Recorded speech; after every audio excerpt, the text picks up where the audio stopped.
Hello there. Good morning. I am in my backyard garden reading from the Bible. Today I'm reading from the book of Matthew, the Gospel according to Matthew. I will read chapter number 8. In chapter number 8, it starts out talking about Jesus cleanses a leper. And then it goes on to talk about Jesus heals a centurion's servant. And then Jesus heals many at Peter's house.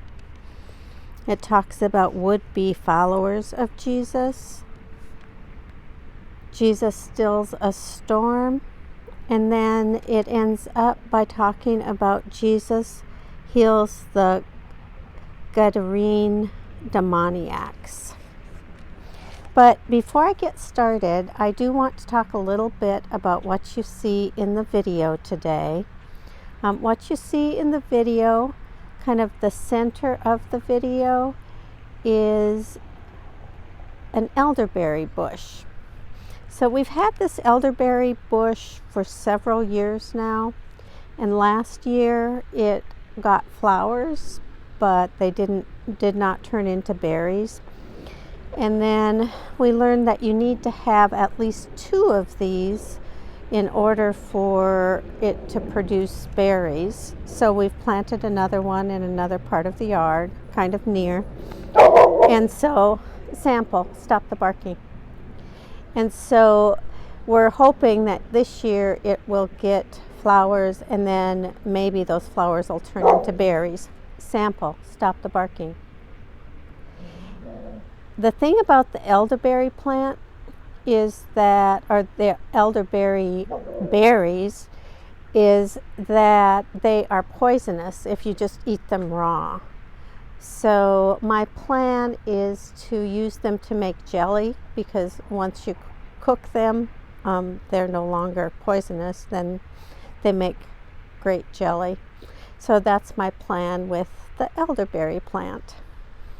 Okay, back to Bible reading. Today I'm reading chapter 8 from the book of Matthew, the Gospel according to Matthew.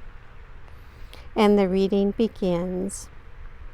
When Jesus had come down from the mountain, great crowds followed him, and there was a leper who came to him and knelt before him, saying, "Lord, if you choose, you can make me clean."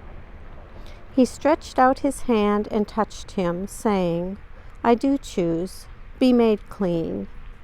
Immediately his leprosy was cleansed. Then Jesus said to him, "See that you say nothing to anyone, but go, show yourself to the priest, and offer the gift Moses commanded as a testimony to them." When he entered Capernaum, a centurion came to him, appealing to him and saying, "Lord, my servant is lying at home paralyzed, in terrible distress." And he said to him, "I will come and cure him." The centurion answered, "Lord, I am not worthy to have you come under my roof, but only speak the word, and my servant will be healed. For I also am a man under authority, with soldiers under me.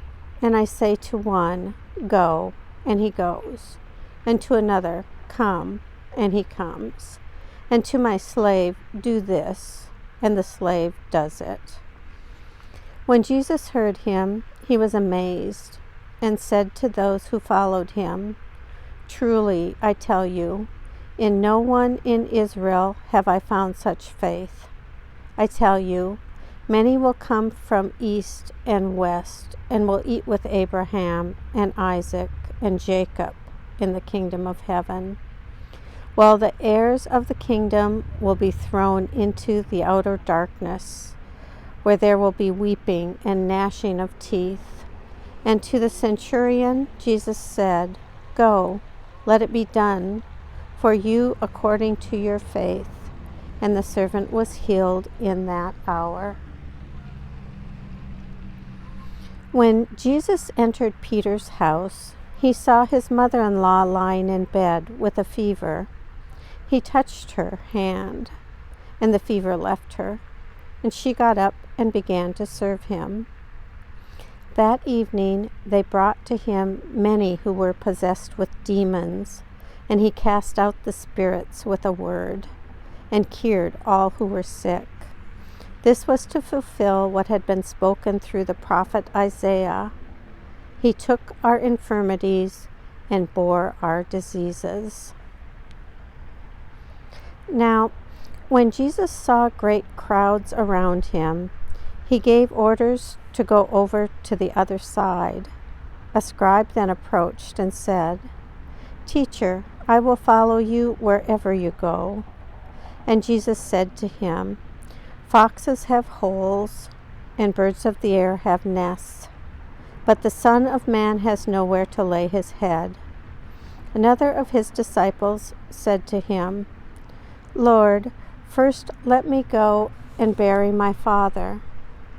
But Jesus said to him, "Follow me, and let the dead bury their own dead." And when he got into the boat, his disciples followed him. A windstorm arose on the sea, so great that the boat was being swamped by the waves, but he was asleep. And they went and woke him up, saying, "Lord, save us, we are perishing." And he said to them, "Why are you afraid, you of little faith?" Then he got up and rebuked the winds and the sea, and there was a dead calm. They were amazed, saying, "What sort of man is this, that even the winds and the sea obey him?" When he came to the other side, to the country of Gadarenes, 2 demoniacs coming out of the tombs met him. They were so fierce that no one could pass that way. Suddenly they shouted, "What have you to do with us, Son of God? Have you come here to torment us before the time?" Now a large herd of swine was feeding at some distance from them. The demons begged him, "If you cast us out, send us into the herd of swine." And he said to them, "Go." So they came out and entered the swine, and suddenly the whole herd rushed down the steep bank into the sea and perished in the water. The swineherds ran off and on, going into the town. They told the whole story about what had happened to the demoniacs. Then the whole town came out to meet Jesus, and when they saw him, they begged him to leave their neighborhood. And after getting into a boat, he crossed the sea and came to his own town. Here ends the reading of Matthew chapter 8, the Gospel according to Matthew.